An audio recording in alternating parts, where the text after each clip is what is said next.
Hey everyone, before we get to this week's show, this is just your weekly reminder to please continue to pray for my wife, Lindsay. She is battling breast cancer right now, and we're praying for complete healing in Jesus' name. Thank you.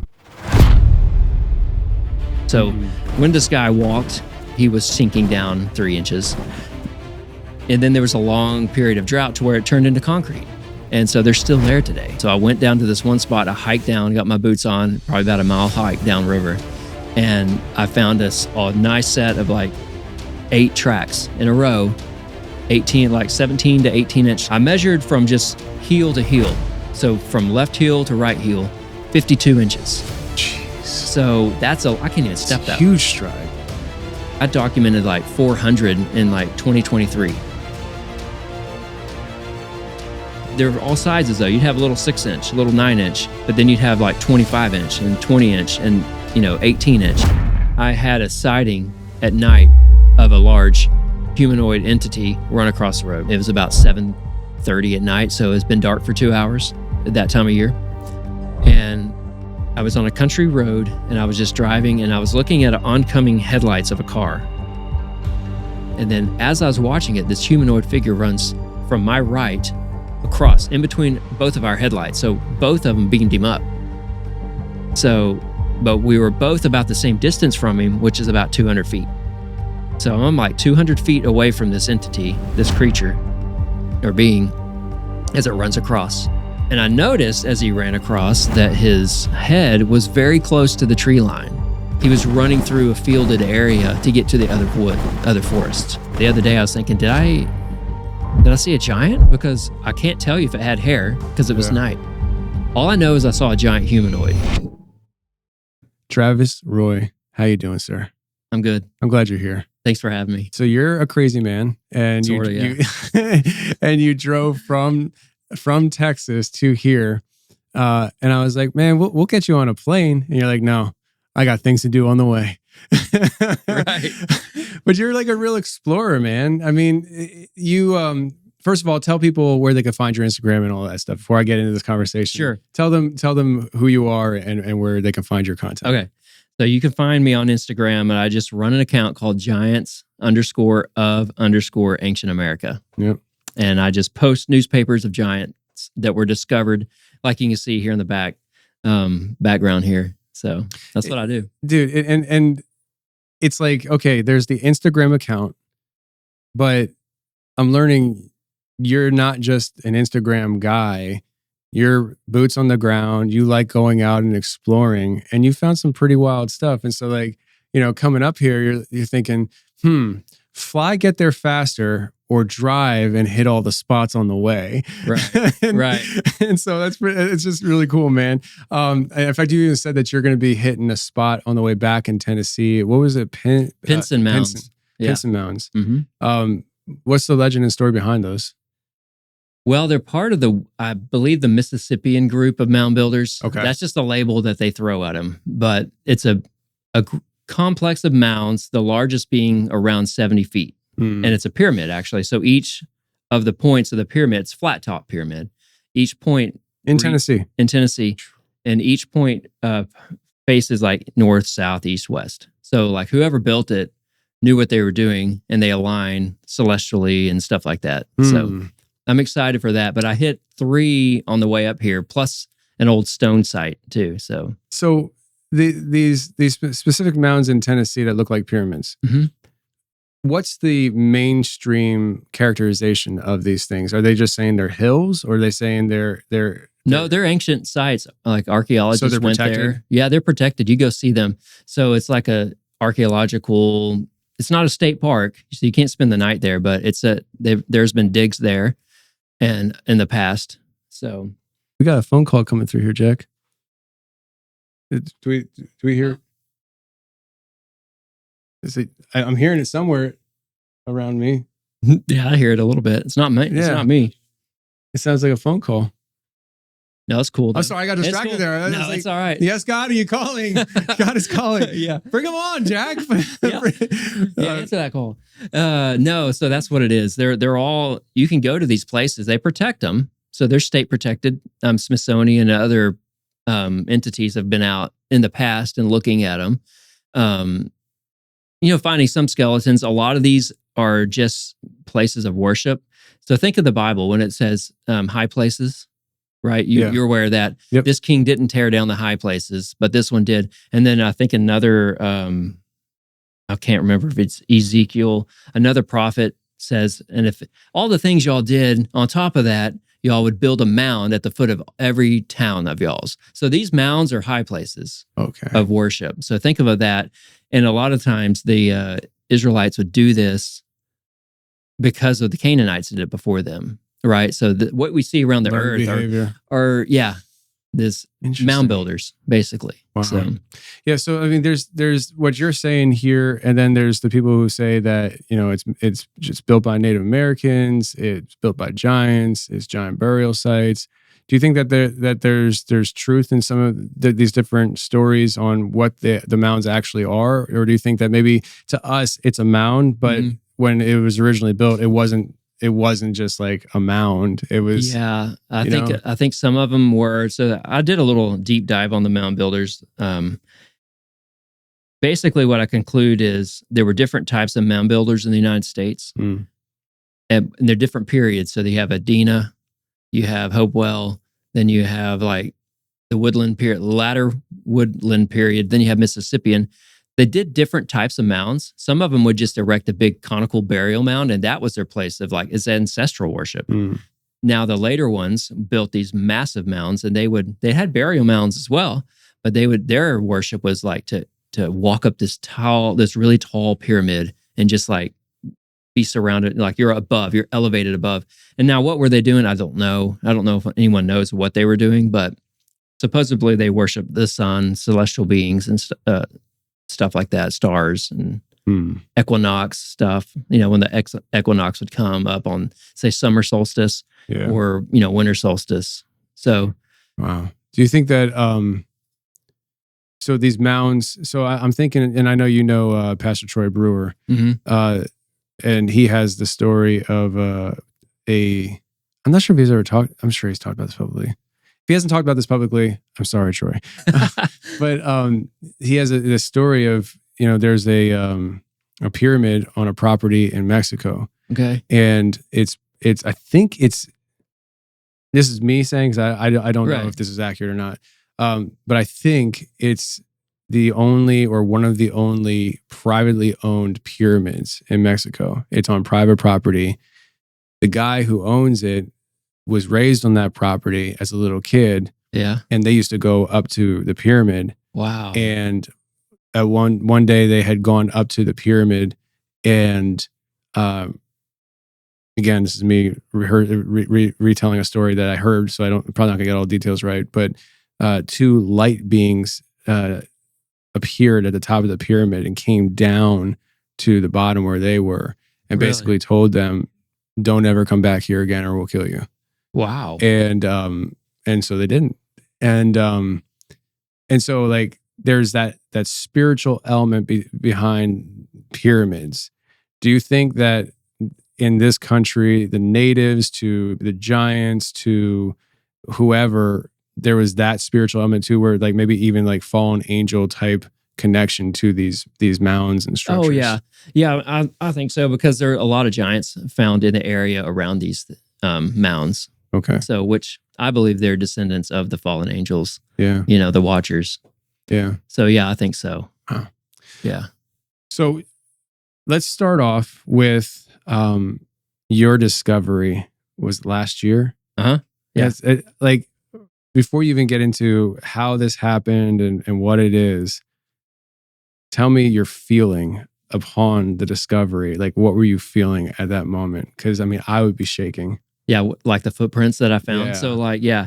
So I basically what I was going to do, I was invited to go to BlurryCon to speak on massive footprints, like giant man tracks.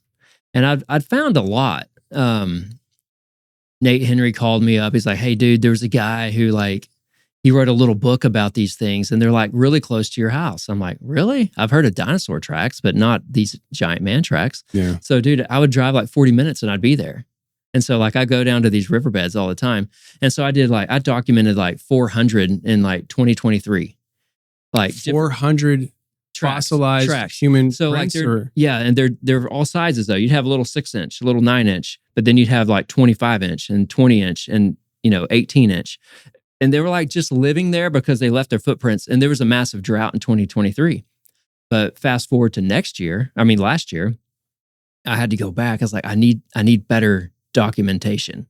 Like, and I asked God, I was like, where do I go? Like, I'm almost about to go to Tennessee. I feel like I want something more. Do you have anything more for me to show? And like, I was like, okay, I need to go this way. So I went down to this one spot. I hiked down, got my boots on, probably about a mile hike downriver. And I found a nice set of like 8 tracks in a row, 17 to 18-inch long. Whoa. And each footprint, I measured from just heel to heel. So from left heel to right heel, 52 inches. Jeez. So I can't even step that. Huge stride. Yeah, it's huge. So I messed around with AI and stuff like how tall. And of course, it wants to argue with you. It's like, well, that's not really going to be a possible thing. But if it were, so like, that sounds like ChatGPT. I know. I argue with it all the time. I argue with it. Well, actually, I was like, well, God said this. Is that not enough? It's like, okay, yeah, Travis, you're right. That's enough. I was like, okay, thank you. Pretend you're a Christian right now, ChatGPT. I know, right? Yeah. So anyway, it said the guy would have been around 9 to 10 feet tall. Wow. If it were to guess, because you don't really know, how they were made up, like either proportions or whatever. But that's a big dude. Like I found larger footprints, but not that good of a set. And these were all 3 inches deep. So what happened is, I liken it to a great drought because what happened is the limestone mud turned into cement because of years of drought. So when this guy walked, he was sinking down 3 inches. And then there was a long period of drought to where it turned into concrete.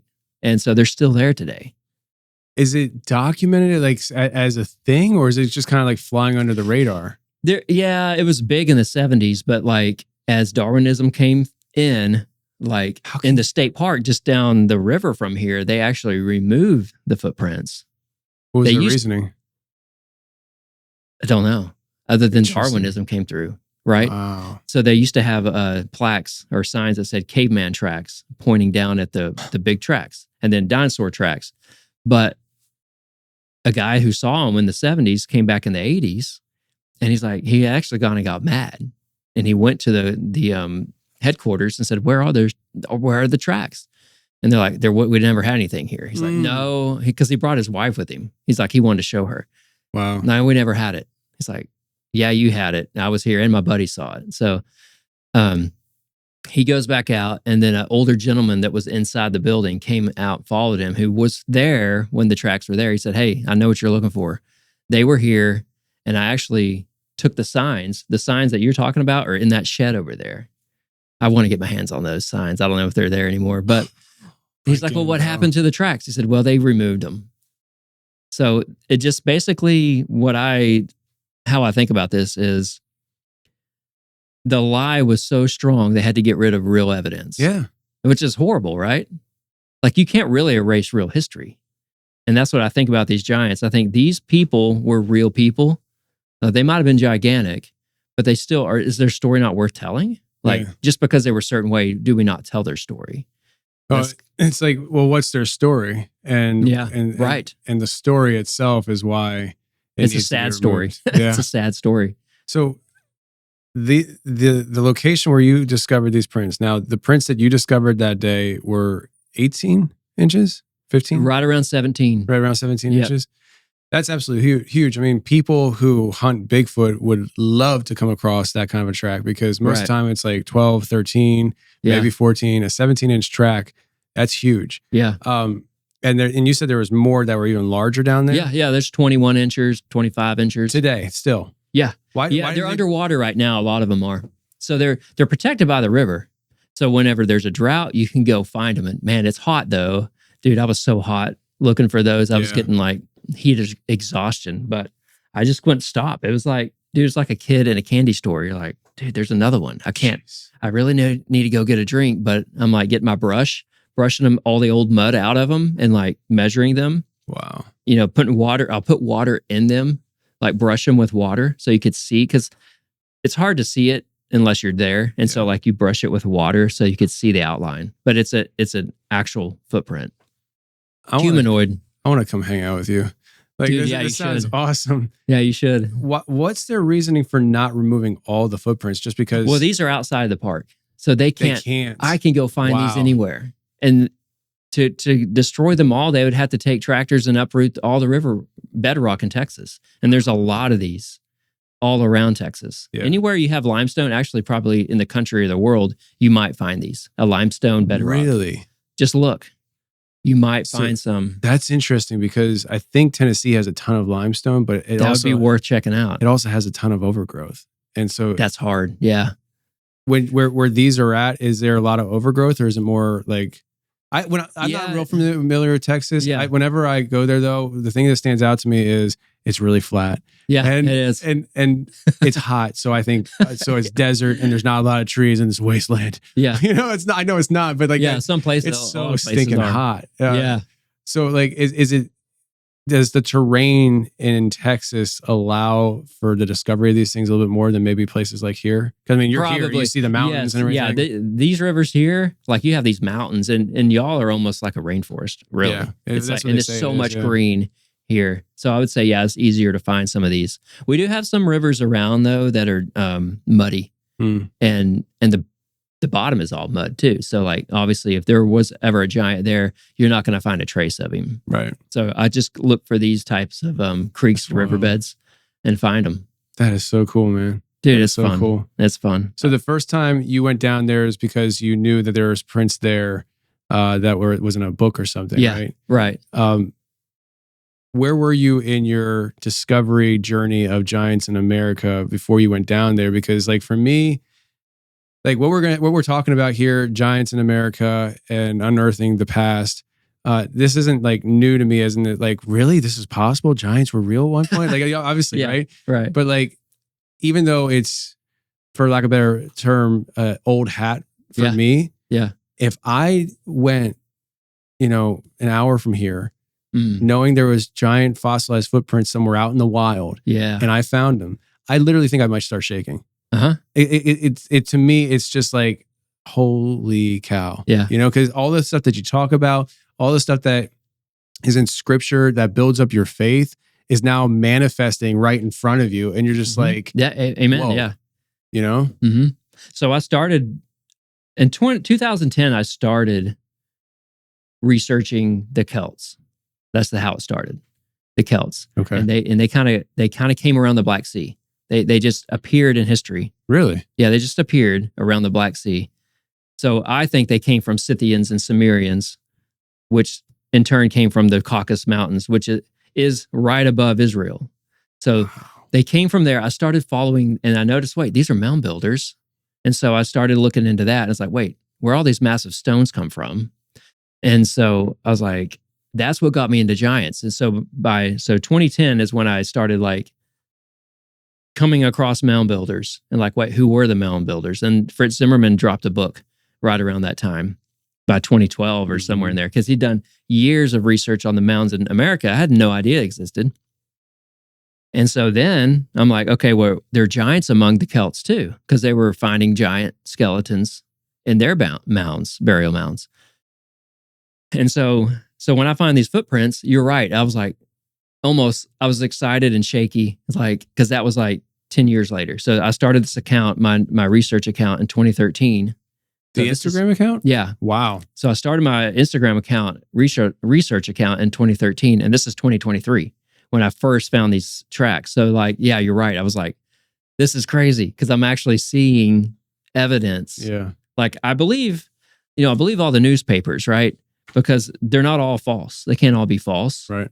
There's a lot of pushback, here or there that'll say, well, these are just like prehistoric animals or something. Oh, well, some of them are.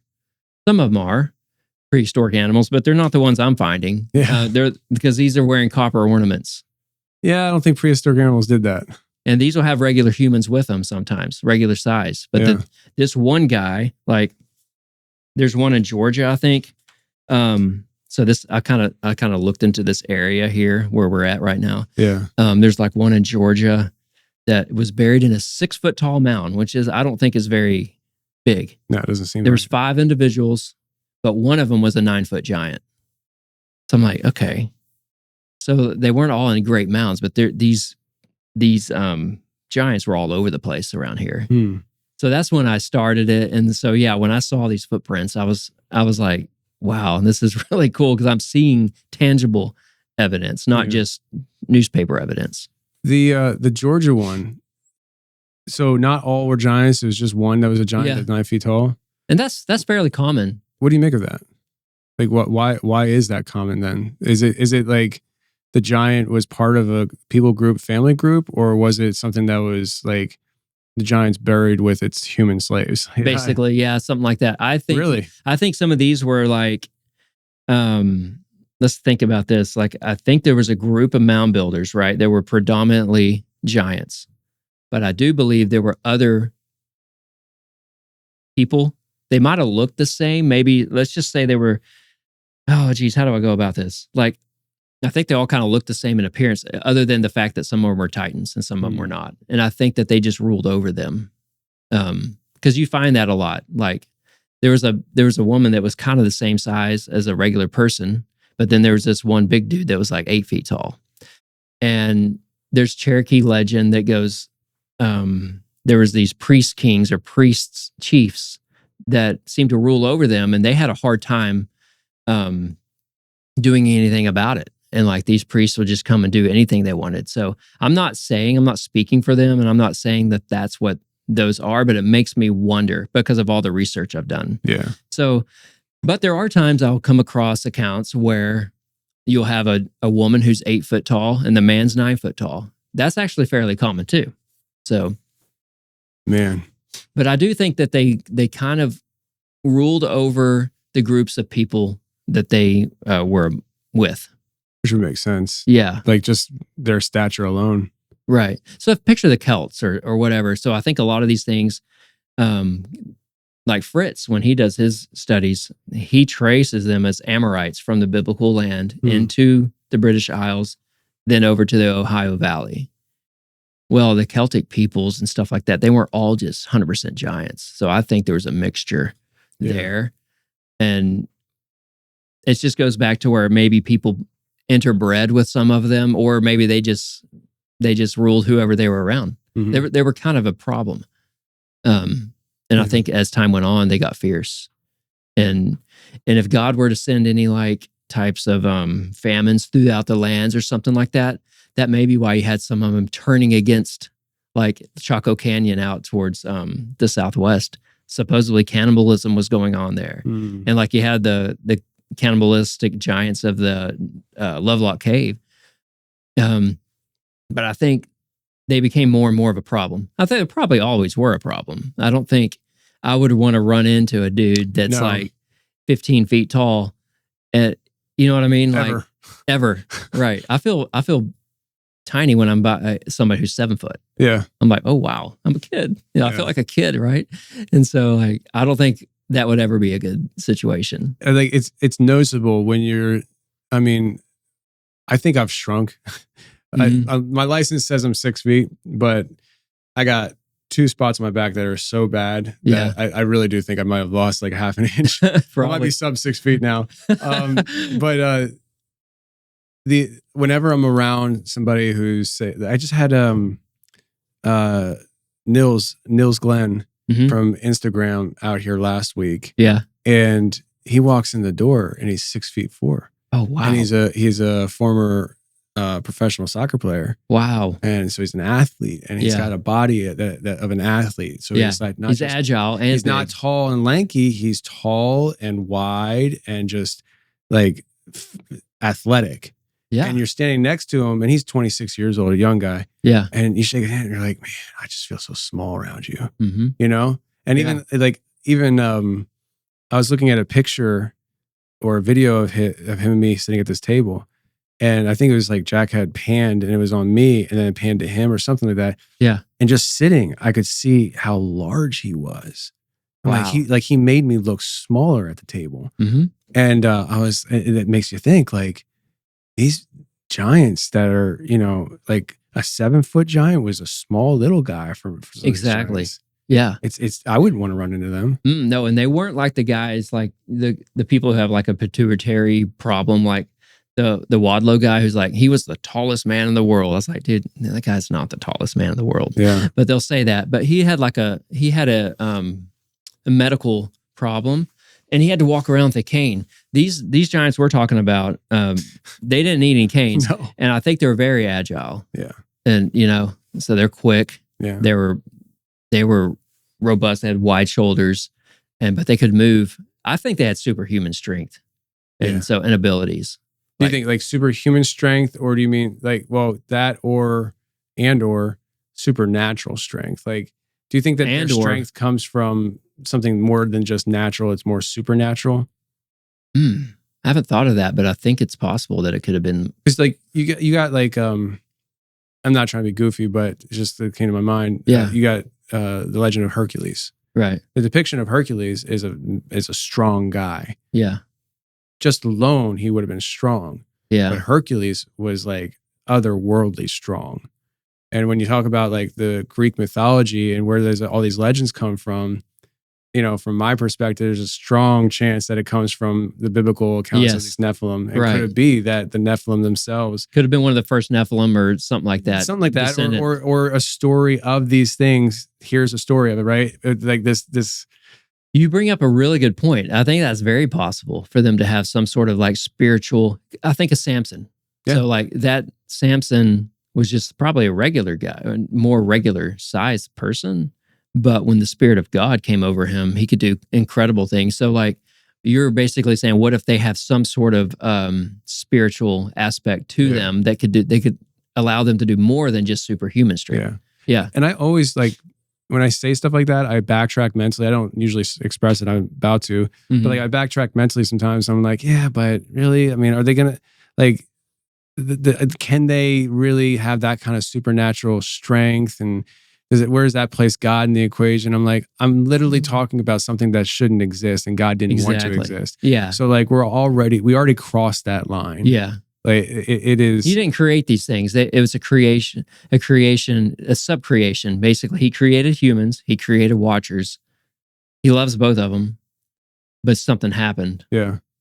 And he didn't plan, but free will was at hand. Yep. Right, at play. And that's what happened. Yeah. So the speaking of like the biblical side of this, people will talk about I've heard people talk about Noah and how Noah was a giant himself. And I think that idea may need more context around it, because I don't personally think that Noah was a giant in the sense of like he was a Nephilim and he was an abomination. That's just off the table for me. Yeah. But could it be that the original humans were much larger? And if they were much larger, yet the Nephilim were like grasshoppers to the Nephilim. Yeah. How large were these Nephilim then? Because I mean, like the suggestion would be that Noah, being a large human, was able to build this ark. Right. But people don't realize how long he's been building it too. Like he didn't build it in 5 years. Yeah, hundreds of years. Like dude did it for a long time. Yeah, exactly. Yeah. But yeah, I mean, do you ever think about that? I do think about that. And I've thought about that, and I'm like, I can't say no to that. I can't say no, Adam wasn't gigantic, sort of. To us, gigantic. To us, yeah. Or any of those first guys. I can't say that.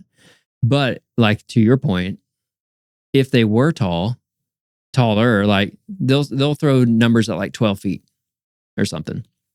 8 to 12 feet or whatever. Adam was so big. It's like, well, did they measure a skeleton? But if they were, then yes, the Nephilim were much taller. At least the first incursion of Nephilim would have been much taller. Not post-flood, but pre-flood Nephilim. Yeah. Would have been taller, obviously. And then it's like, okay, so these accounts that I find that says, well, there was this 32-foot one or this 50-foot one in England. And I'm like, is that real? But if it's pre-flood, then could it be possible, right? Where are they finding these? Like, not just giant, but giant yeah, I know, yeah. Dude, the tallest one I ever came across, and I don't know if I believe it, but I found it, was 110 feet in Bohemia. It was a report originally from like Where did I? Oh, I wrote it right here, dude. I'll get to it right here. I wrote it down. It's 110 feet. It was in Bohemia. It was like from the 800s. So basically, this 1800 newspaper was reporting on 2 reports that were from like 800 something and 1170. 80? AD. Yeah, Wow. both AD, but a long time ago. Wow. So like, these were people. There's no. Oh, they're reporting on the discovery of them? Yes. In those years? Yes, from those years. From those years. Not that they lived in those years, but like a very old report was re-reported in the 1800s. So we're talking like an original report from 800 something and 1170 was just respun in the 1800s and re-reported. Yeah. So I'm like, man, there could be something to those reports. I don't know, man. That's big. I believe it. That's big. I choose to believe it. Yeah. Yeah. So those stories right there make me think, okay, it's possible for Adam to have been taller. Yeah. But he was not a Nephilim. He's not a Nephilim at all. He was a perfect creation of God. Yep. And literally, well, yeah, no, it's impossible for him to be a Nephilim. Yeah. Because the story that the line of thinking with Nephilim that is at this table, because I know you agree with me, is that the fallen angels came and had sex with women. Right. So it's impossible for Adam to have been a Nephilim. Yeah. But if he was gigantic, who's to say that's not a possibility? Mm-hmm. That's wild. That's wild. Yeah. Do you feel like the so we like, you know, I've talked about conspiracies over the years. Yeah. And you know, I think that the layout, and we can definitely hit on it because I'm sure, you know, you have thoughts on it, the Smithsonian. But do you think that there is I guess for lack of better terms, a conspiracy to cover up these old newspaper articles? Have you ever come across like this, or maybe not come across them, but just like, I don't know, like you find your Instagram is just riddled with old newspapers. Yeah. And you were talking about how the park or whatever dug up those prints. Right. I gotta believe that there is an effort to cover up information from old times. Yeah, I think so. So I was really careful starting out to like, I'm not touching, because people would produce books, Smithsonian cover up, and they were like shots fired. It's like, why are y'all doing that? Just talk about I want to talk to that author. He's dead now. I know. But like the longer I've done this, I'm like, I do come across newspapers. And so I have 3 that I go to every time. And so like in 1981, I found this report of where the Smithsonian was basically in some battle with some locals in Ohio.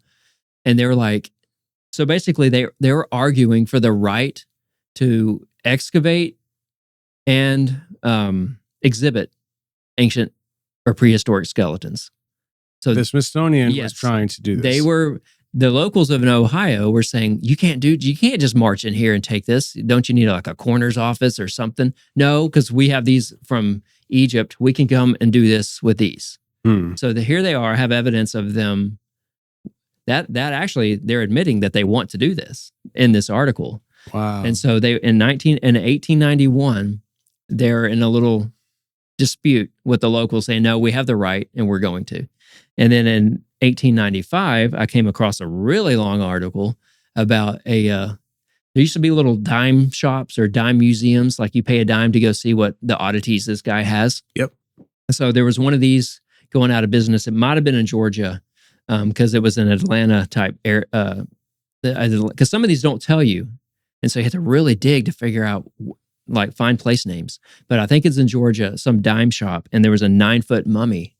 And they sent guy after guy after guy, like 3 or 4 guys from the Smithsonian to look at it to make sure it's real.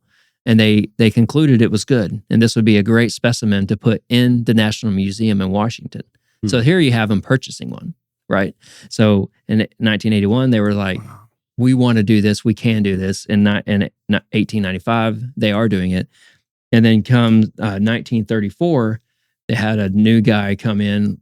He had a strange last name, Herdlicka or something like that. Oh, Alice. yeah, I know him. Yeah. Yeah. So he says basically he was fed up with people reporting giants. The Smithsonian is fed up on the reports of giant skeletons being unearthed. Okay. And the why they could say that is they're not the ones finding these giants, right? They're not finding them. Sometimes they were. Sometimes they go out and do these archaeological digs, and they would find the stuff.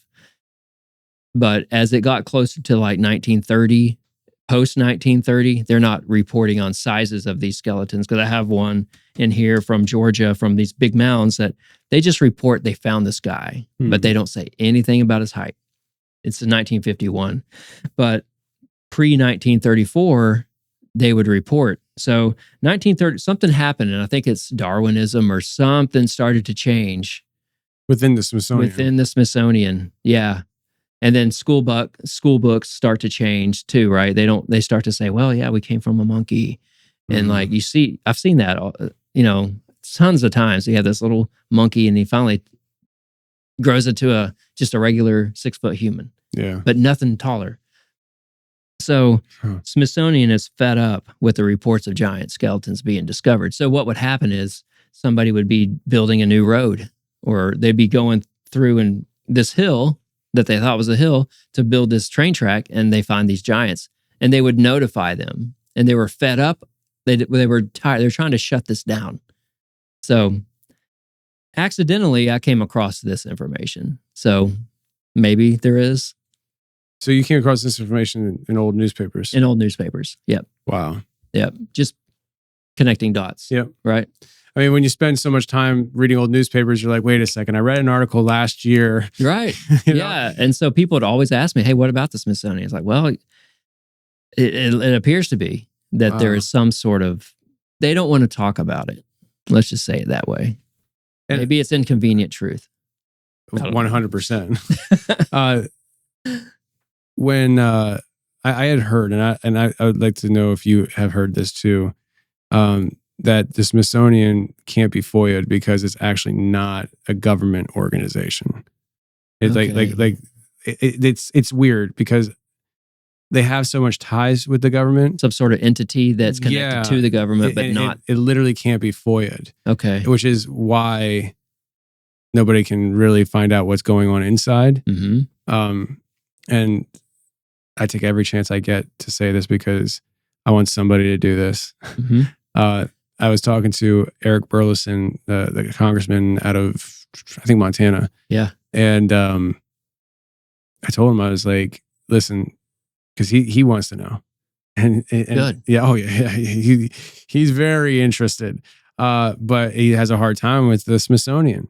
And I said, what you need to do is find the paper trail leading to the door of the Smithsonian that you can FOIA.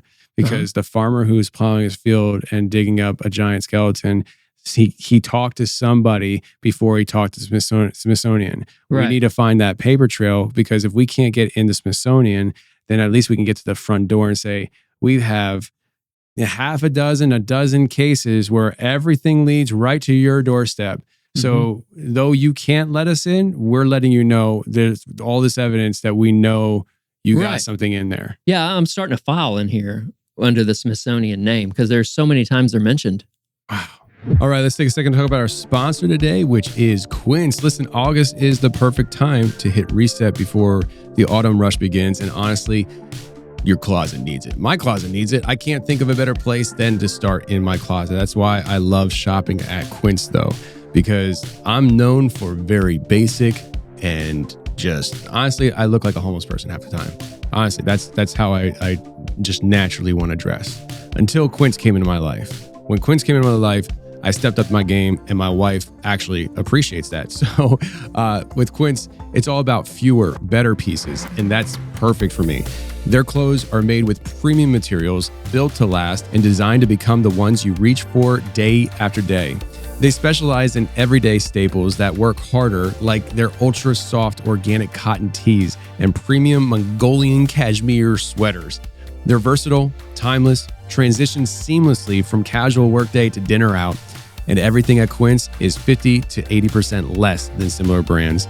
They work directly with ethical factories and cut out the middlemen, so you're paying for high quality, not brand markup. I have been using Quince. My wife likes that I've been using Quince. I like the shoes that I got from Quince, these green ones. I talked about them before, but I really do enjoy them. And one thing I noticed is that people notice the shoes and then they ask me, "Oh, nice shoes. Are they new?" And I'm like, "Yes, they're Quince." But then I often think, are they asking me about my shoes because they like my shoes, or they're just noticing I'm not dressing completely like a homeless man? Either way, Quince wins because it makes me look good. So you can look good too. Upgrade your everyday. Download the Quince app for app-exclusive offers or go to quince.com/Tony. Get free shipping on your order and 365-day returns. Now available in Canada and the UK too. That's QUINCE.com/Tony. So there's a guy locally that I talked to years ago, and when he was told that when his grandfather was a little boy, that, Tennessee changed completely, right? So it was far less people here then. I think he was a farmer. They found skeleton. Or no, what was it? I don't think his grandfather found it. He was a little boy, and these scientists came into town and were paying his grandfather, like, I don't know, $1, probably not even $1, to bring back bones from some site instead of doing it themselves. Really? And that's crazy. Yeah. That's amazing. Yeah. And so, like, he had this story, and that's here locally in Tennessee, but that alone strikes me with the resemblance of the Dead Sea Scrolls. Because the Dead Sea Scrolls, they did the same thing. They didn't want to go up there, so they paid locals to go up and get the scrolls. The locals found out that, hey, they're going to pay per piece, so let's break this up a little bit so we can get more money. Yeah. And it's like, no, like, don't do that. Oh, yeah. But right. are there other that you've come across organizations or museums that are associated and tied to giants? Yeah. Carnegie Museum and there were some Native American museums, so you could almost look those up to see if they even exist, like the Museum of the Native American. But Carnegie was the one that was mentioned quite a few times. And then just universities. There'd be a university mentioned, and they were conducting the dig.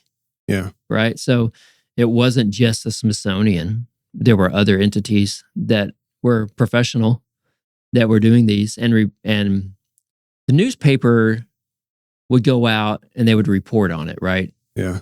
Or they would say, we were contacted by this, so and so who works as the lead archaeologist at this university, and so it'd be like that. So like, the Smithsonian themselves weren't running a newspaper. It was just like these newspapers would report on the find that was happening in that part of the country. So, wow, that's really interesting. Yeah. These other organizations, has there ever been that you've seen anybody claiming that they do have the bones and come and look at them or anything like that? Or is that one of those, like, pay a dime to go look at the artifacts, quote unquote? Well, a lot of times it would be like some of the bones would be in the town somewhere, and it said so many people have witnessed it. So I don't know if they were having to pay to witness it, but it was just like, think of being alive in the 1800s to early 1900s. There wasn't a lot to excite you, right? That would be super exciting.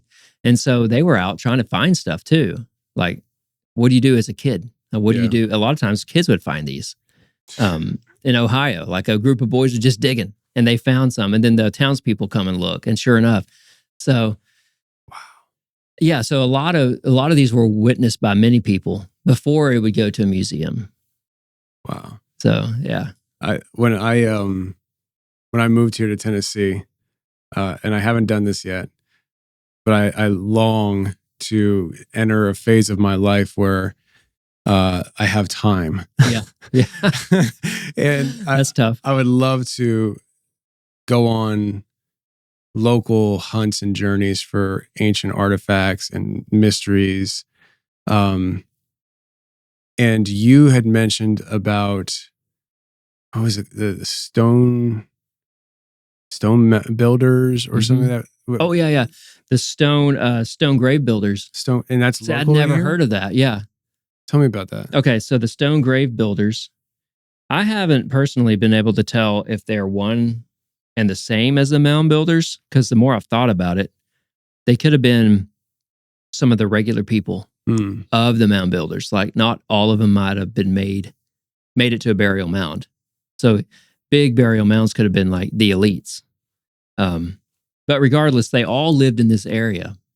And so a big article, huge article I found kind of goes over it.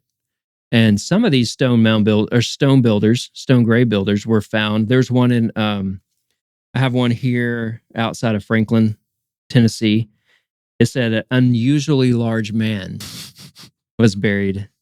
And this is a 1934 newspaper. So it was kind of late for them to be saying that. Wow. So that's another way of saying this is a giant. Yeah. If this was written in the 1800s or early 1900s. Hey guys, we got the memo, but we're still going to say he was unusually large. They said that. And so when they say that, there's something up with that. But I have come across so many of these. So some of these were actually in caves though. So like some of these people were buried in caves and they're connecting them to the stone grave people or mound builders. And we have in Cairo, Tennessee, we have some red-haired mummies in a cave, and they connect them to those mound builders. And they said they had their skin was delicate and very fair.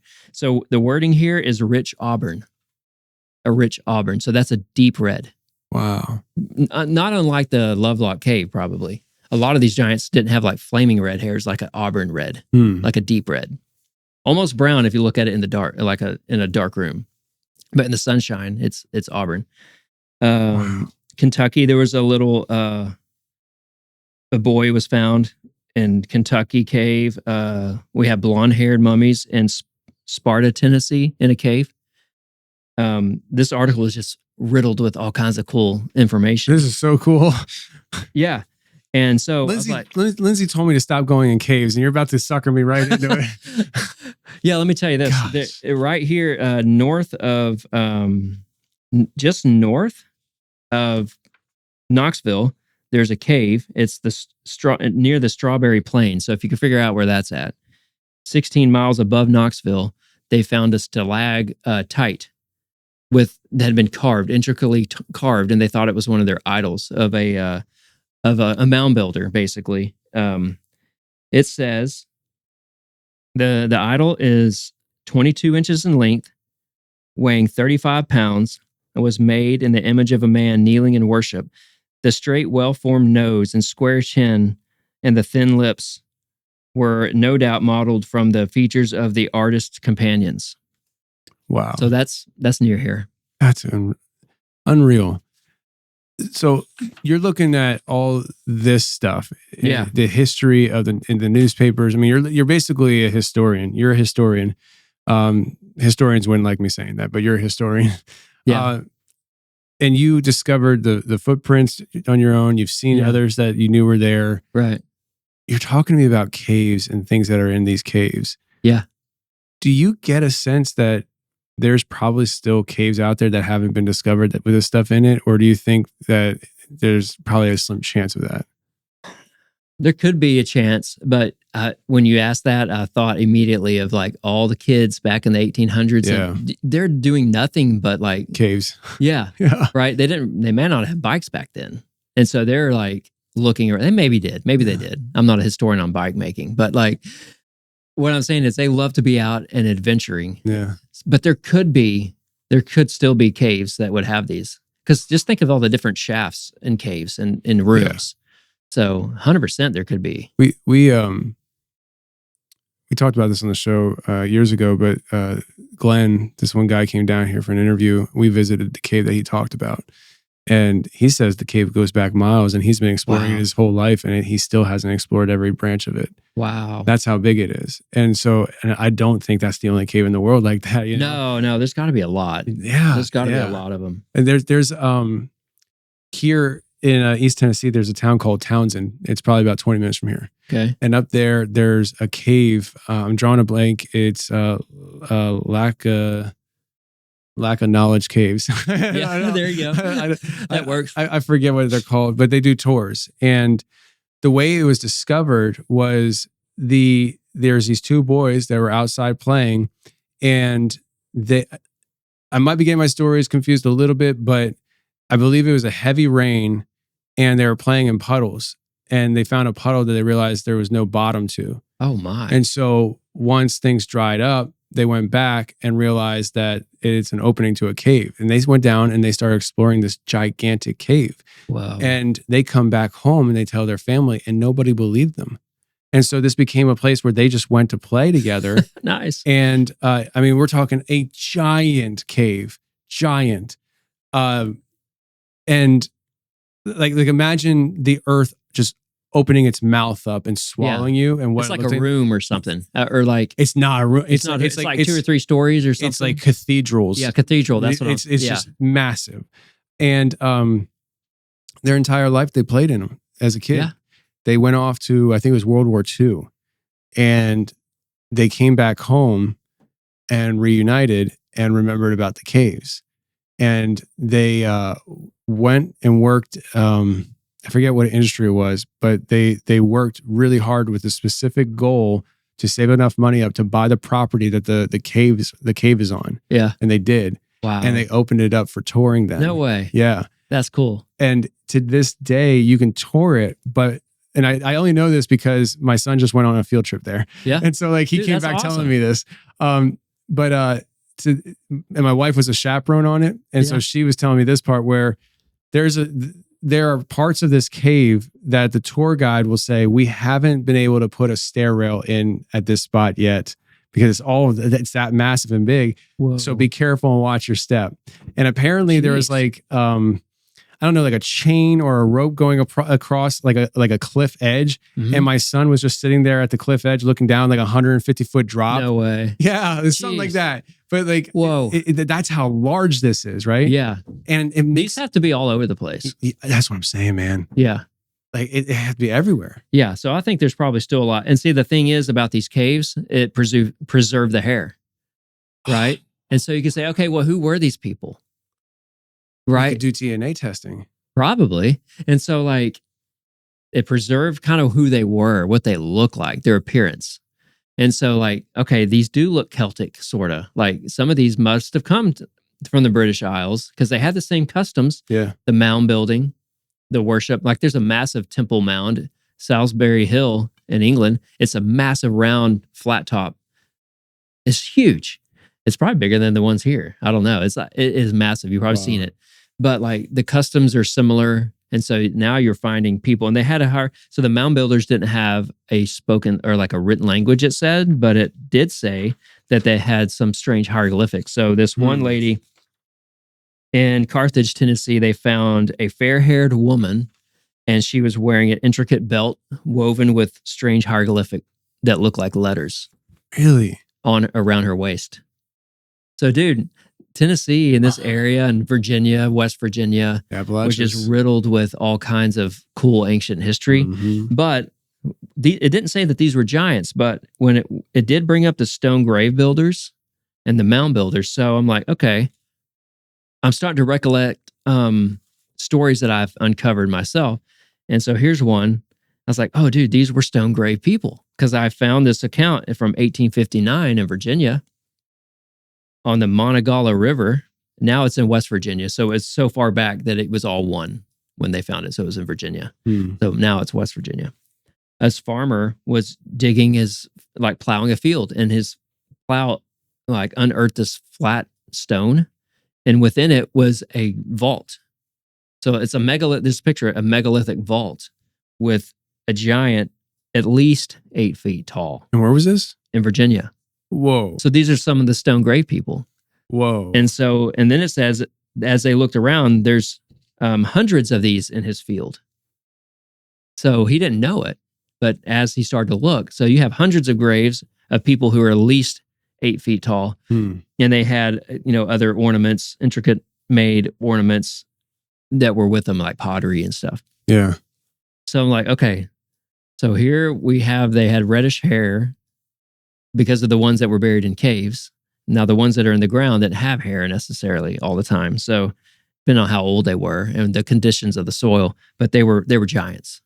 So that's kind of cool. Washington, D.C., 14 immense stone grave coffins around Washington, D.C. So that's still kind of Virginia.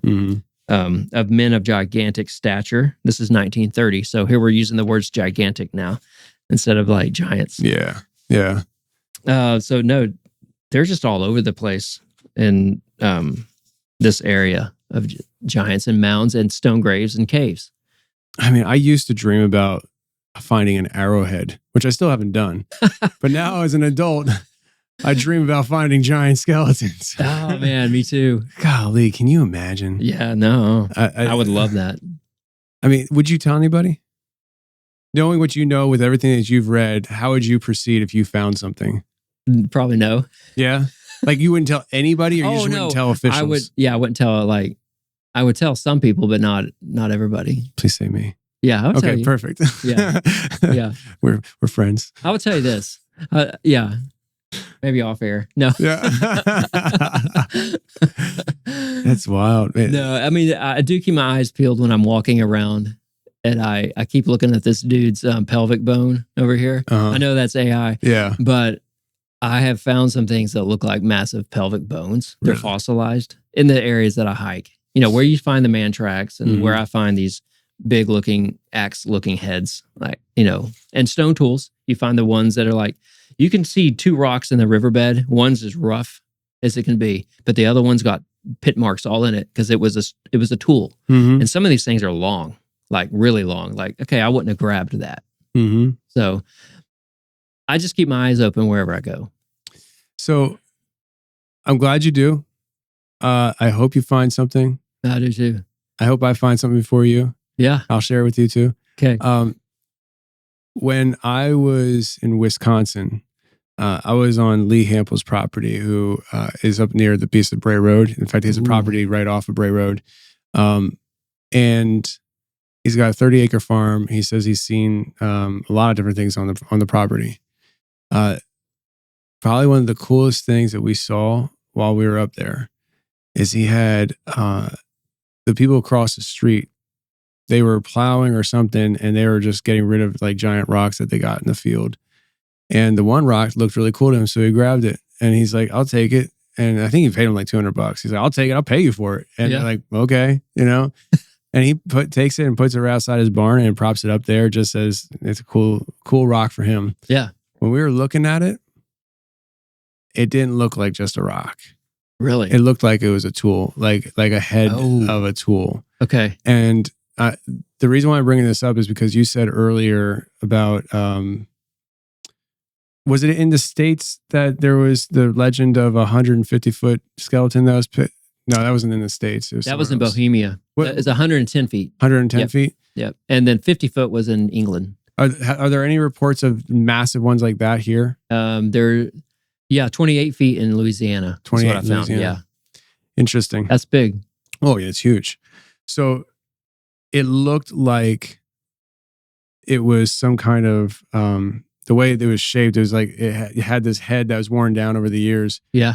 But it looked like it had, you know how like the arrowheads have the dip in the bottom where they would where they tie it on. Yeah. Yeah. It looked like that. Whoa. But I'm talking like this rock. It was too big though, right? To be an arrowhead. Bro, this rock was about 200 pounds.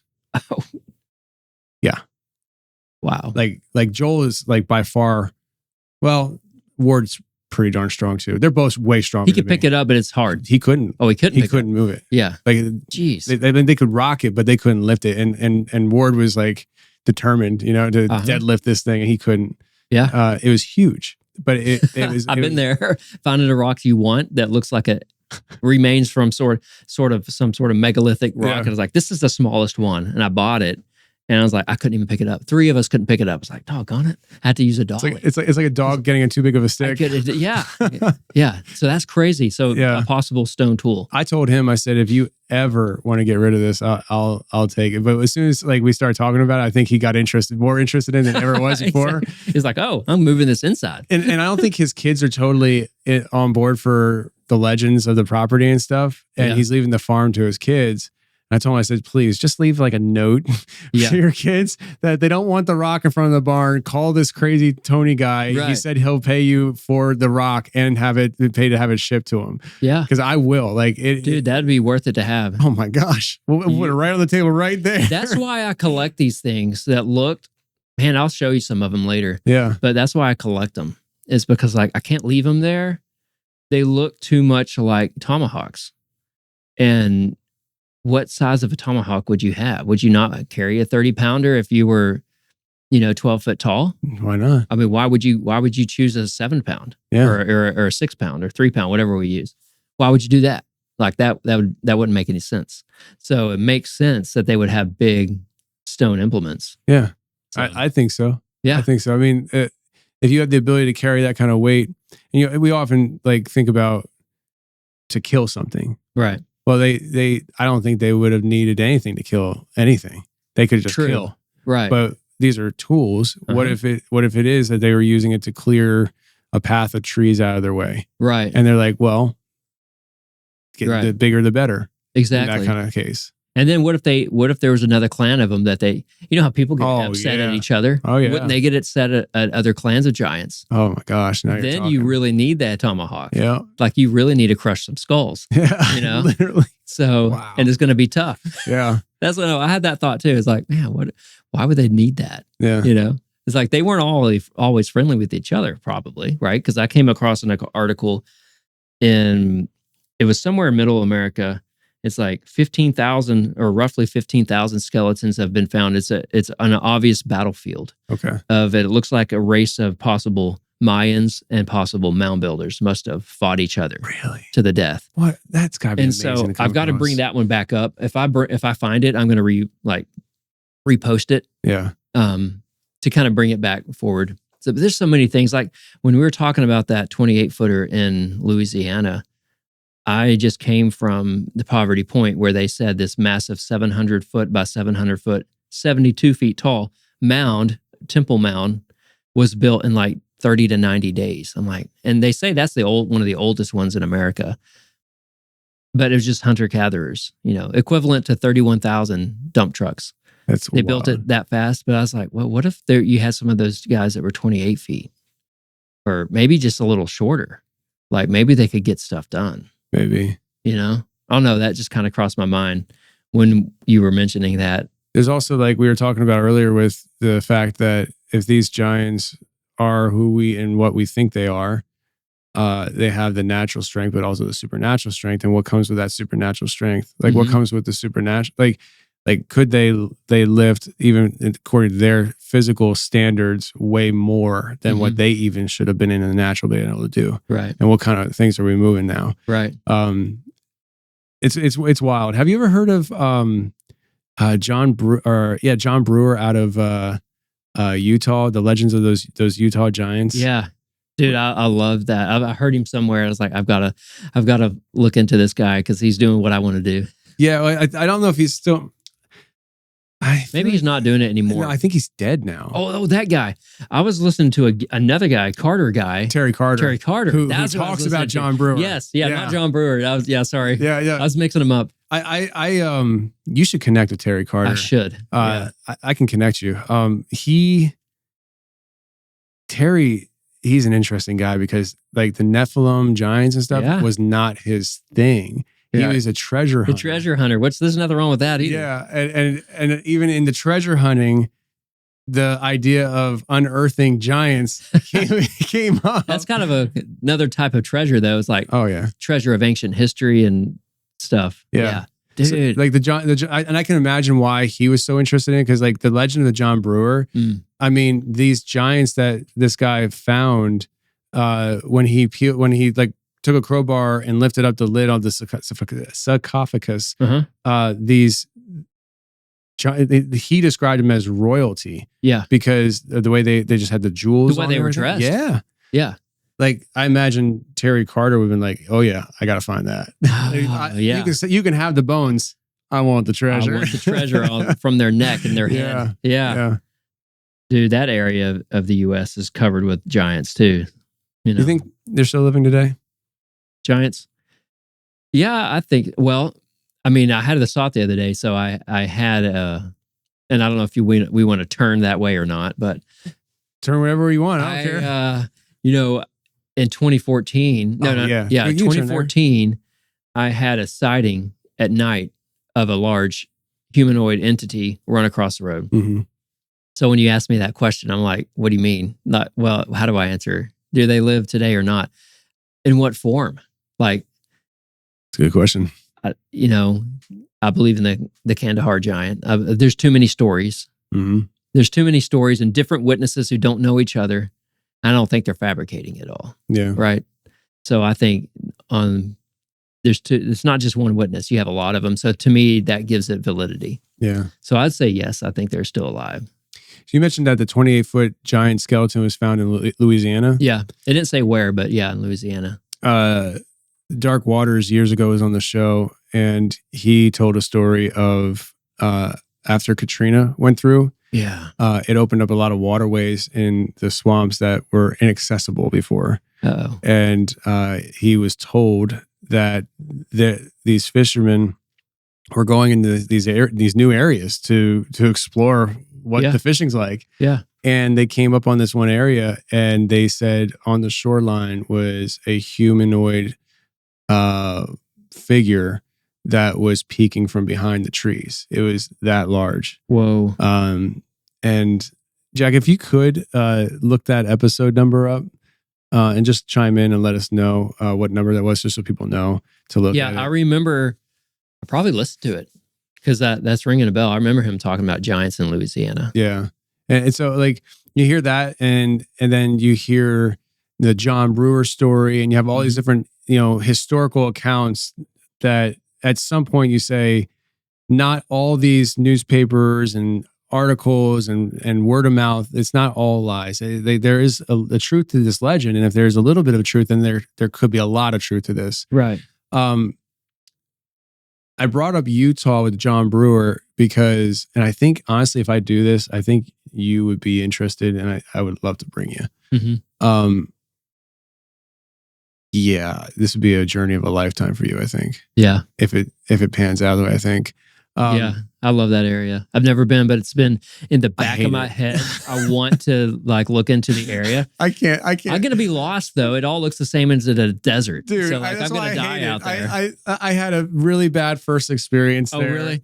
Oh my gosh. I spent an entire week sleeping on the desert floor, and nighttime it's like 30 degrees. Daytime it's nearly 100. We're getting snow. We're getting rain. I was like, I hate this wasteland. Dude, I'm sorry to interrupt you. Go for it though. What were you saying? I don't know what I was saying. What was I talking about? You said, so you're going to do something. Journey, maybe. yeah. Journey. So out there though, Vernal, Utah, not far from Skinwalker Ranch. Oh. I was speaking at a paranormal conference, mm-hmm. and there was this wildlife officer.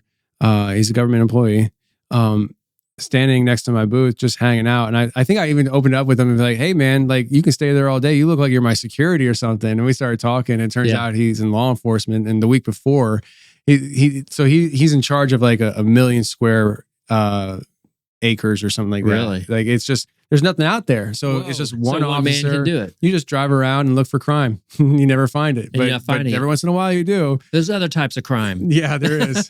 And Entities. the week before the week before I met him, he said that he was actually in a shootout. And it's like either really boring or really exciting, and there's no middle ground. Wow. But him and I hit it off, and we keep in touch. And long story short, he was given coordinates. He found he was driving, he saw these two guys doing dowsing rods.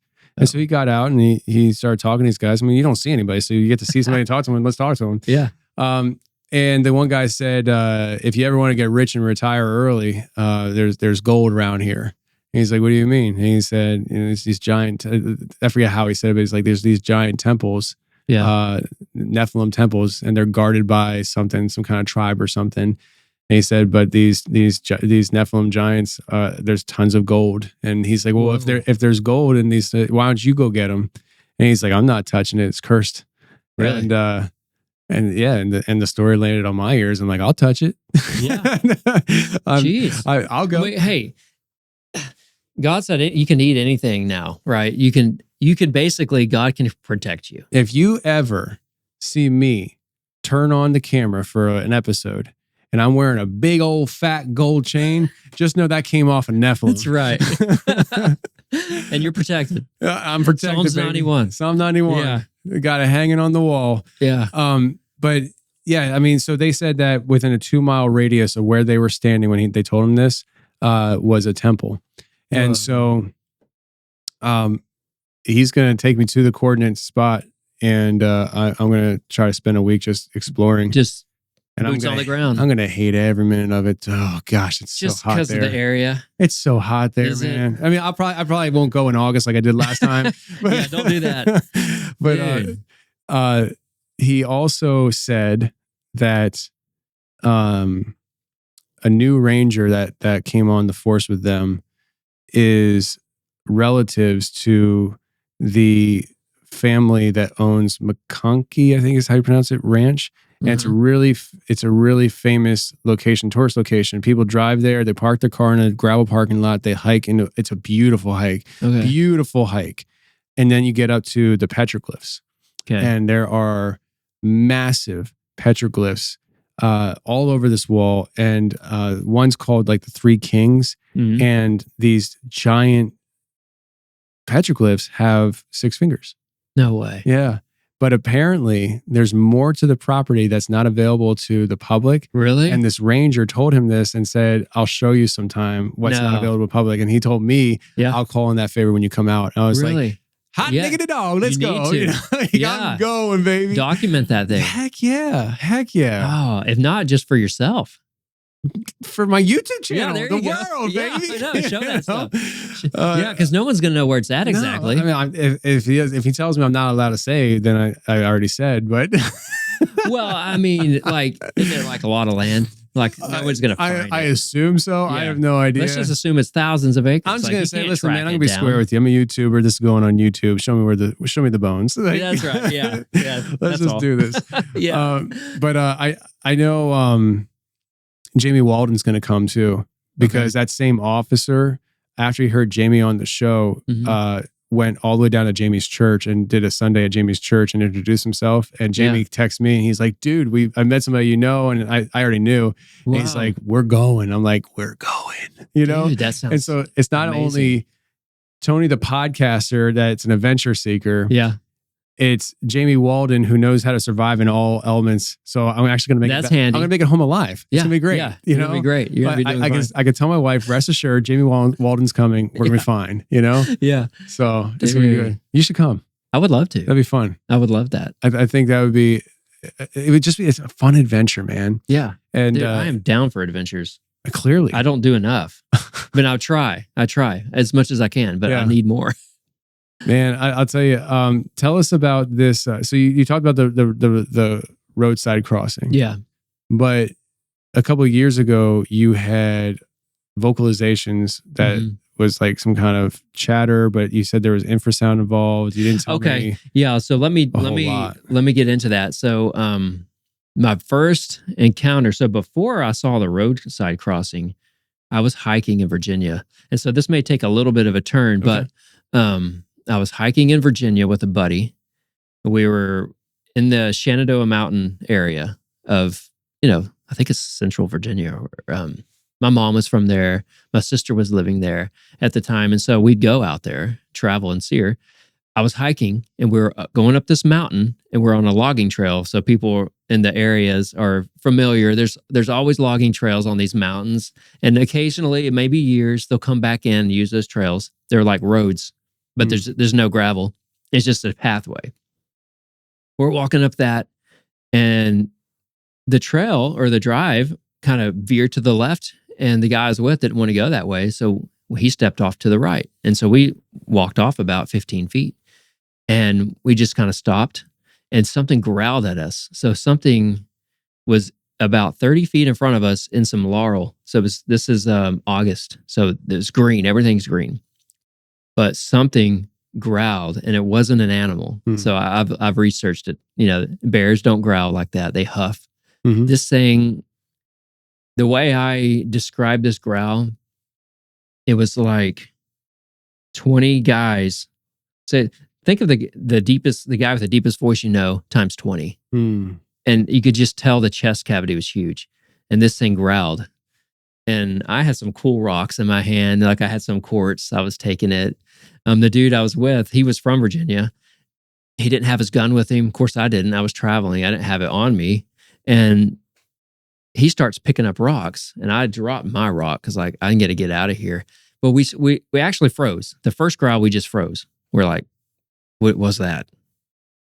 And it growled again. And I could tell you what it meant. It was like, what are you doing standing here still? The tone changed. And I knew exactly what the tone meant. It's like, get out, like leave. So instead of going down the trail, he went straight down the mountain and I had to follow him, my buddy. And he was not letting me keep up with him. I was like, dude, slow down. Because he's leaving me behind. And he was going through thick stuff, just like the thing was hiding in. But I was just like trying to keep up. But that was my first time I was like, something's up. I went back there year after year. And like I'd had like loud tree knocks, boulder drops. I even found like the stone mound that I thought was like a burial mound. They are called graves. Like, I don't know if you're aware of that. Not all mounds are earth. Some of them are cairns, which are just like piles of rock. So if you're ever in the middle of nowhere and you see just a pile of rock in the woods, that's a grave of some sort. Wow. Is it just a regular, like a Native American grave? Is it a giant? To me, I've started to open up to the possibility, is it a Sasquatch?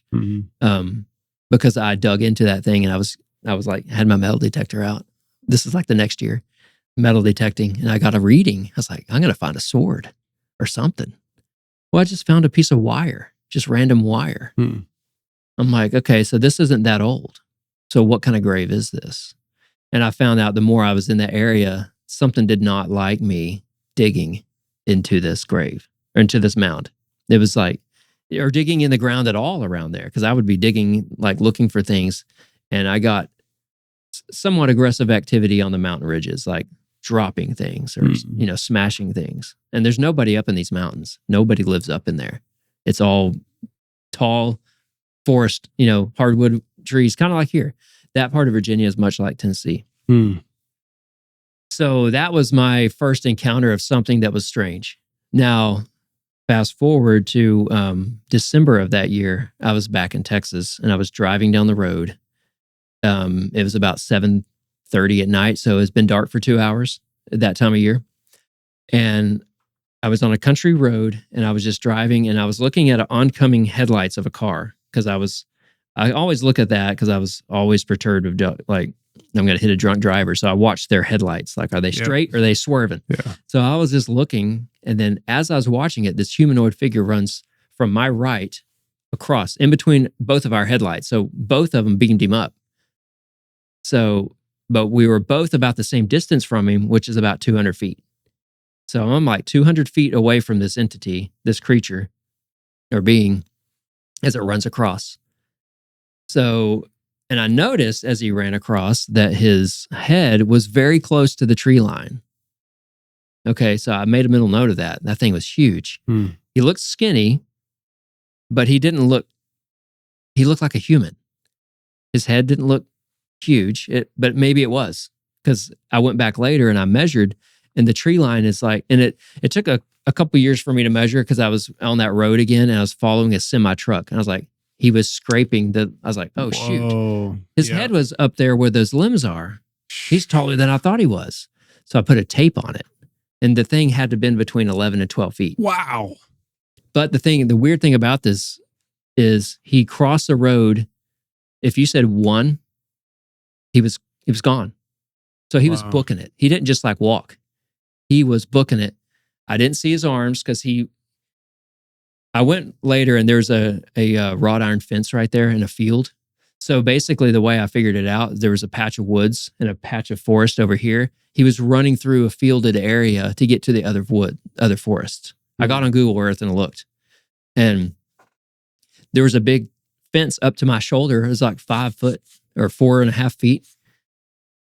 I may be wrong. I'm not 7 foot. So anyway, this fence is tall. This fence is tall. Yeah. And for years, I'm like, wow, why did he not like land in the road and then run? Why did it look like, how could he do that? So he had a back angle to his stance or his gait, about a 15-degree angle. So what that dude had done, he just stepped across that fence. Wow. And he was running for, I don't even know how fast he was going, for 1 second for you to cross just your regular country road. That's it.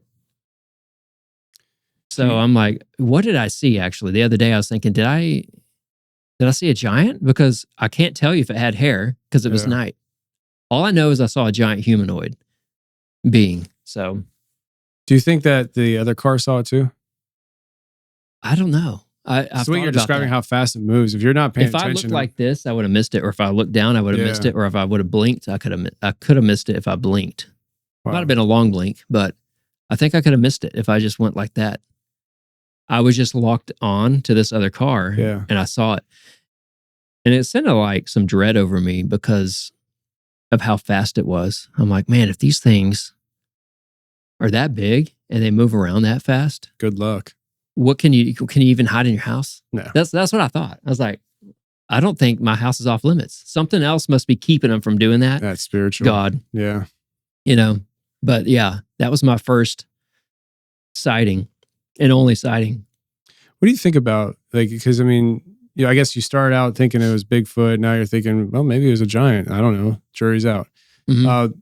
With Bigfoot, we were talking about the connection with the Orbs earlier, you and I. Share with people what you think about when it comes to cryptids, Bigfoot. Yeah. Because I think we're both in the same camp that I don't want to say all orbs are associated to Bigfoot, but there is a weird, strange connection. And it's more, my thought is there's more of a question mark on the orb than Bigfoot. Like Bigfoot's Bigfoot, whatever it is, it is. Right. But why is it that orbs are popping up? Yeah, so I have had encounters with the orbs. And so where I had the roadside crossing or sighting was in the same general area. It's very close. And so I had an opportunity to be at this property at night sometimes.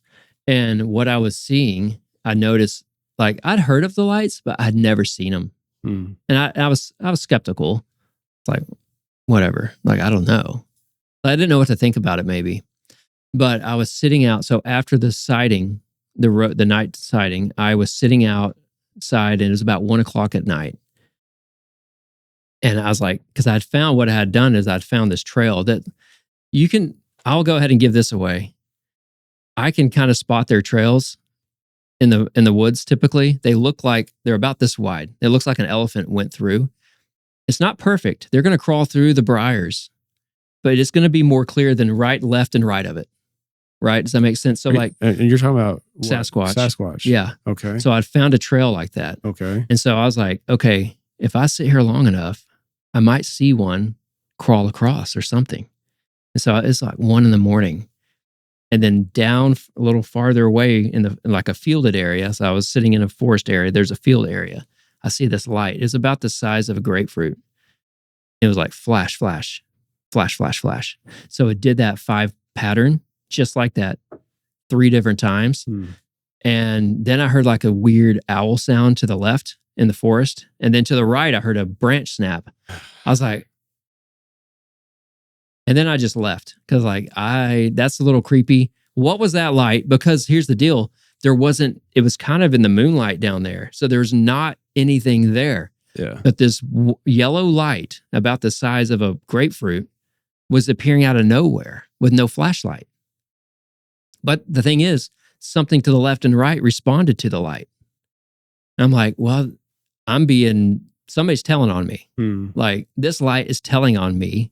It's either 1, protecting me from seeing something I shouldn't see or be scared to see, or 2, it's protecting them from me seeing them. Mm-hmm. One of the two. And I felt like the light was some sort of like warning to them or me. Dude, it's so cool that you just said that, because I think we often look at all this stuff. Sometimes we don't have the proper lenses of the moment. Mm-hmm. And so, listen, I'm not a fan of Bigfoot. I'm not a fan of Dogman. If I ever had a chance to test out my theory of putting a bullet in the head, I'll try. Mm-hmm. We're not buddies, you Right. know? But there is something to be said about like the orbs. Could there be orbs that are not necessarily bad orbs? Mm-hmm. And I don't remember the details of the story, Mm-hmm. but our mutual friend, Pastor Troy Brewer, Mm-hmm. he had a really amazing encounter with an orb. Okay. Him and his wife did. They were on just a get together, like a weekend getaway kind of thing, you know, Mm-hmm. just the two of them. And I believe they were worshiping and praying, and this light appeared, and I forget all the details, but I remember him talking about how like he got the sense that this was not something negative. Mm-hmm. But this light, dude, they were out in nature, and I don't have a great understanding of the terrain. He has it on video. Okay. It was in the middle of the day, and let's just say there was like a big canyon in front of him. On the other side, there was like a road or a trail, and I'm talking a massive orb, the size of like a Volkswagen, Mm-hmm. like a Beetle, like a massive orb was on this trail, just sitting there glowing in the middle of the day, hovering about 5 feet above the ground. Jack saw it. Wow. Yeah. It massive orb. And so like, that's why like with Pastor Troy, Mm-hmm. he's changed my life in so many different ways. And this man fights human trafficking. From the fighting human trafficking, he's exposed to a whole other realm of existence that we can't fathom in the natural. Right. But there's supernatural attacks and ties to that world that he's experienced as well. Yeah. The world that he walks in, he is exposed to the supernatural in ways that most people couldn't. He sees it. Yes. And experiences it. In so many different ways. Mm-hmm. And I'm going to leave it there because there's another, he's got something else on video Mm-hmm. that he's never talked about publicly. And he already, I don't think if he regrets it, but every time I see him, he always blames me for becoming the pastor that saw a giant, you know, because like, that whole thing went viral when he told up on me the that. ridge. Yeah. Yeah. But he's seen more. Mm-hmm. I've seen more because I do think there are, because when you bring that up, I was with a buddy of mine. You met him at BlurryCon. Yeah. He came with me. Yep. His name's Roger. Mm-hmm. And we got to this bridge. It's like an old bridge built in the 1800s or early 1900s. They never tore it down. They just built a new bridge beside it. And we'll go down there. You can have squatch activity. We've had some weird things happen down there. Mm-hmm. So we think there's a lot of spiritual stuff going on there. And we were just sitting there, and I call these orbs like fairies. I don't know what else to call them. They're like, and they're really active down there at certain times of the year. And it's kind of creepy down there. It's a heavy feeling. It's so heavy, I won't go by myself. I just won't. I'm not at night. I'll go during the day, but I won't go at night. And we were sitting there in our lawn chairs, and he thought he saw like some sort of entity down at the darker end, scarier end of the bridge. Mm-hmm. This was 11 at night, so it's been dark. But there was this flash of bright light, and it was probably 6 foot tall on top of the bridge. Like, as he said, as he was looking down there, I was facing this way, and I saw the light just go poof. So I'm not really talking about this, but like the reason I bring it up is you said, are orbs all bad? I feel like the big white orb was good. I felt like it was like a guardian angel or something up there. So not to get off on all that. No, but like, that's exactly what I saw on video. It was a massively white. It was orb. bigger than the little ones that I see. Dude, like you wouldn't even notice a little one with what I saw. Okay. Like, dude, it was like, I wouldn't be surprised if I got up close to it because it was such a far. That's what I'm saying. Like, it was so far away, yet it was so gigantic. Mhm. I wouldn't be surprised if you got up next to it. It was like as high as the ceiling in this room. Like, Yeah. it was huge. Well, you know what? It might have been bigger than 6 foot, the one I saw. I'm sitting down here and it's way up on the top. So I just know it was big. Yeah. So It's interesting because you said you're out there looking at this trail for a Bigfoot to crawl through. Yeah. You see lights and you're like, this is too weird for me. You're out there looking for Bigfoot. I You saw a know. light. I know, It's like, it's like, it's too I'm weird. I'm out. Like, I get it. That was my first time though. I was like, now Dude, I'm not afraid of them. I was same shoes as you, man. Yeah. I'm in Salt Fork State Park 2016, I think, maybe 2015. And it was right after a day of the Ohio Bigfoot Conference. Okay. And me, Dave Groves, I haven't said that name in a long time. Me, Dave Groves, and two other guys, Brian, and I forget the other guy's name now. I apologize if they're listening. Probably not listening. It's been a long time. But we're hiking in the woods, 1 o'clock in the morning-ish. You know, it's late. The best But time. that's what you do, right? Yep. And on my left, it's a steep drop-off. And you hear water trickling down there. I can't see anything. The only light we had is our phones, and Brian had a headlamp that was red, you know. And then to my right is a very steep hill, and we're walking this like narrow game trail on this side of this hill. And we're looking for Bigfoot. We're all Bigfooted up, you know. Yeah. That's what we're gonna do. And I look to my right up the hill, and there's this light within the canopy. Yeah. Flickering different colors Weird. inside the canopy. And I was like, what is that? And to this point, like at that point in my life, I'm not thinking about UFOs. I'm not thinking about ghosts. I'm not thinking about Dogman. I don't care about anything but Bigfoot. I'm going to find a Bigfoot. It ain't that hard. It can't be. That was my attitude. Yeah. And I see these lights in the woods, and I stop everybody. I'm like, guys, do you guys see that? Some of them couldn't see it.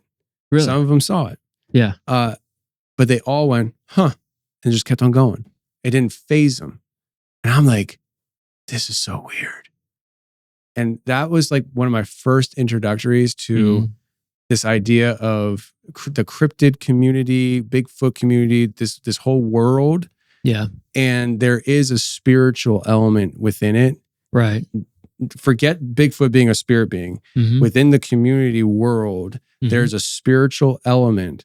And I think some people are very unfazed by the supernatural within this community. Right. And I think it's because they've experienced a lot that they're not willing to talk about. Yeah. A lot. Yeah. It was very strange to me that they shrugged it off like, oh, that's nothing. Right. To me, it was everything. Yeah. To me, it was everything. In that moment, it was everything. I was like, how is that possible? What is that? They really grab your attention, and so much that they almost distract my mind from even looking for anything else. Yeah. That's what they do because they're they're intelligent, and they come in, they mess, like they're trying to get your attention, and you're like, oh, okay, wow, what is that? That is something that has intelligence. But that's not like anything that tangible that I'm used to, right? That's what it does for me. Yeah. So I just remembered in my Pennsylvania house, I'm not sure if my son was born yet or not, but my wife said that she saw a pretty large orb going up the wall. Jeez. And I feel like she even, when she saw it, I think she said she even tried like hitting it or something like that. Like, yeah. I might be making that up. I really don't know. She had to do something. But like, I remember her like being like, what the, and it was right there. Like she was in the living room and it was right there. And it was like probably right around the time I started the show. And she, see, I don't like it when they come inside. If they come inside, that's like, dude, what are y'all doing in here? We had something weird happening at the house. It was a long time ago when I was recording Hammerlane Legends with my dad. I just remember one night I went lights out in the house with my dad there. I freaked my dad out. I know I did. Because like I got up my night vision cameras and stuff, but because the one door, I forget what it was, but the one door was like unlocking and opening on its own or something like that. And me and my dad were in our third bedroom recording studio that we had at the time. And Lindsay said it happened again or something like that. And I went downstairs and I was like, turn on the cameras, go live on YouTube or Facebook back then. And I was like, let's do this. You know? And my dad's just like, probably I can't remember exactly, but he's probably just standing there with his hands in his pockets like, oh, yep, okay. All right. It's time for me to go home. You know? He's like, I'm out. I'm out of here. That sounds nuts. Oh, geez, that's crazy. Yeah. Anyways, listen, let's bring this in for a landing. I'm hearing my kids next door and I want to say hi to them before they get out of here. Mm-hmm. Where can people find you again? The Instagram account. Tell us what it's all about again. Yeah. So it's Giants of Ancient America. Mm-hmm. So Giants _of_ Ancient America. So Ancient America is smashed into one word on Instagram.com. You can find it on Facebook. Just go to Instagram and I have them all below. I have them all linked right there. Dude, it's going to be awesome. I can't wait for people to hear this conversation. I love talking Giants. Oh man, I love talking Giants. Yeah, and you got me all riled up now to go to Utah again and hunt a Nephilim temple. That's right. Yeah. If we find something, bro, like there is stuff out there. There's no way it's all discovered. The treasure is like there's no value on it. Mm-hmm. You know, like yeah. I used to, when I was younger, think, oh, if I could find a treasure or something that's ancient and then sell it for, it's like, nah, man. Like right. I would I don't even have words for it. Like there's no money in my mind that, well, maybe I don't, nope, never mind. Yeah. Hang on a second. Full stop. Right. There's probably $1 amount I know what somewhere you're saying, there. though. Yeah. But it's gotta be like up there though. That's what I think about these things that I find. I just got to preserve them, and they're not. I was like, if I were to sell them, I don't want to let them go though. Mm-hmm. Like that's how I think about this stuff. Yeah, let's hold on to it because it's priceless. Man. It's priceless, and basically the one thing I want to say about Giants, please, is they don't supersede God. Yeah, right.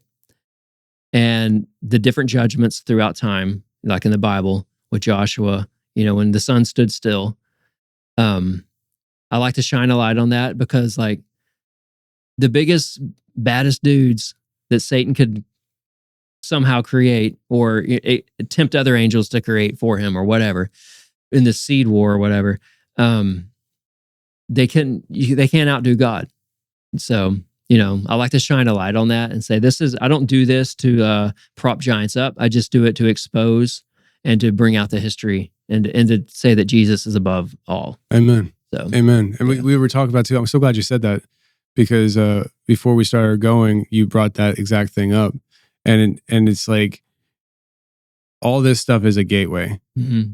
and it can be a gateway to steering you away from Christ, or it can be a gateway to steering you towards Christ. Right. The truth. If you can stay rooted in the truth of the matter, these things exist because of the seed war. Right. And why was there a seed war? Because of Jesus Christ. Right. And because of man, and the whole scripture pointing to the fact that there needed to be a rescue mission. Mm-hmm. And that rescue mission was literally God himself in the flesh to save us. Yes. And you can get lost in the weeds with stuff. Oh, you can. Yeah, but definitely. It's important to keep grounded on that stuff, and especially going into these perilous times, because I really believe we're going into some times that are going to be very, very difficult to get through for some people, mm-hmm. With deception and misinformation. You'll make it just fine if you keep your eyes locked on Jesus. Amen. Yep. Travis, man, I really appreciate being here. Man, thanks for having me. This is awesome. We're going to do it again. Yeah, for sure. Cool. Awesome.